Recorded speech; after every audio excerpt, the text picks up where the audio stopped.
Bonjour à tous et à toutes, bienvenue dans cette petite vidéo concernant la prochaine nouvelle lune du vendredi 28 février 2025 et de l'alignement planétaire qui aura lieu ce jour-là. Alors, pardonnez ma petite voix rauque, j'essaie de me sortir d'une grippe depuis pas mal de temps. Donc soyez indulgents. Alors voilà, donc la nouvelle lune, elle va se former ici le 28 février à 9 degrés 41 du signe du Poisson à minuit 46 GMT, donc plus ou moins à 1h45 en France et dans les environs. Et donc lors d'une nouvelle lune, vous avez le soleil et la lune qui sont conjoints l'un à côté de l'autre sur le zodiaque. C'est donc une conjonction soleil-lune et ici ils sont conjoints, donc sur le même degré du signe du Poisson. Alors, la période d'une nouvelle lune en astrologie, c'est toujours un nouveau cycle. C'est le moment idéal pour lancer ou relancer les dés de vos entreprises, lancer des initiatives en vue de récolter des choses à l'avenir, évidemment. Et donc, sous l'influence des Poissons, ici, la nouvelle lune, elle encourage à identifier nos émotions, car c'est en nous comprenant mieux, en comprenant mieux nos propres dynamiques, qu'on va évidemment mieux comprendre celle des autres. Maintenant, si on regarde plus précisément cette nouvelle lune, donc le ciel du 28 février 2025 plus particulièrement, alors là il y a plein de choses à dire, mais je vais essayer de rester concise. Tout d'abord, on voit que les nœuds lunaires, eh bien, ils sont positionnés dans l'axe Vierge-Poisson avec le nœud nord en Poisson. Donc cette lunaison, elle va être accentuée, elle va être très forte et elle va nous laisser l'impression vraiment que l'avenir est rempli de possibilités. Alors, ce 28 février, la nouvelle lune en Poisson, elle est conjointe à Saturne, mais carrée à Jupiter. Et donc cet aspect, il nous inspire de nouvelles créations, de nouvelles envies, mais en maintenant l'aspect concret des situations. Donc en bref, sous cette nouvelle lune, on va réveiller nos rêves, nos désirs, mais tout en restant réaliste.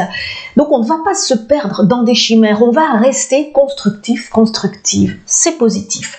Alors, on le sera d'autant plus que quelques jours avant cette nouvelle lune, le 24 février, au cours de la journée, Mars, qui était rétrograde depuis début décembre 2024, donc ça fait un bail quand même, va reprendre sa course directe en Cancer. Et donc, les situations qui semblaient bloquées, elles vont tout à coup se simplifier. Donc c'est vrai que des choses devraient se résoudre et on devra aussi fournir moins d'efforts pour de meilleurs résultats.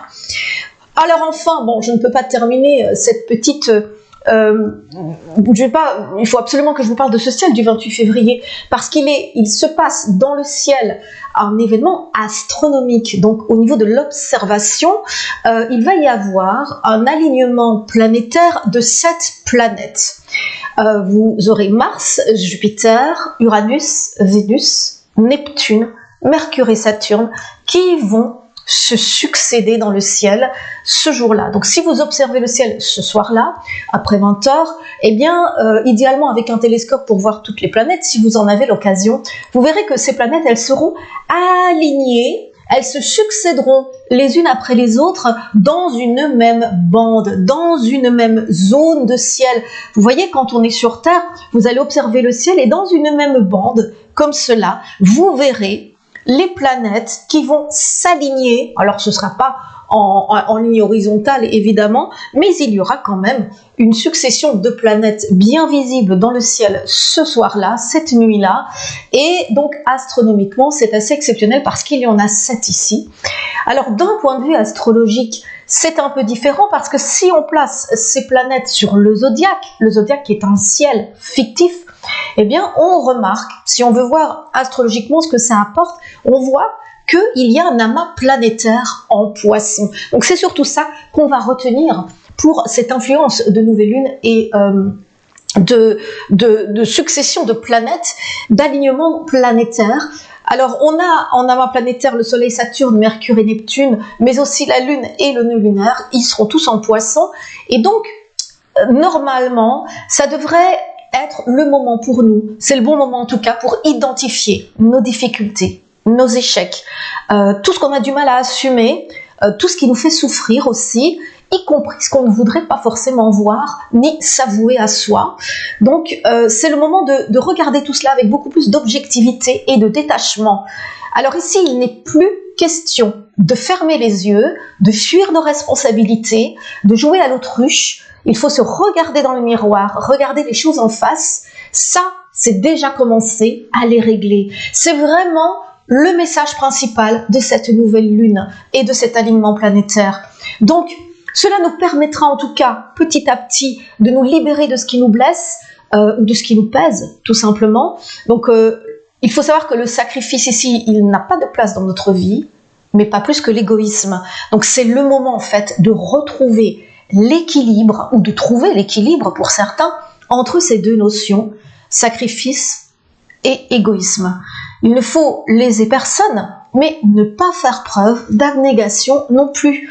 Alors méditez là-dessus. Si vous cherchez une méditation à faire cette nuit particulière de nouvelle lune et d'alignement planétaire, concentrez-vous sur cette notion-là, surtout si vous avez ressenti dernièrement de l'insatisfaction, voire même un petit malaise intérieur, par rapport à ce que vous donnez et ce que vous recevez, ce que vous pouvez offrir et ce que vous ne pouvez pas offrir non plus, et quel est l'impact de tout cela sur vos autres secteurs de vie. En tout cas, je vous souhaite une belle nouvelle lune. À bientôt.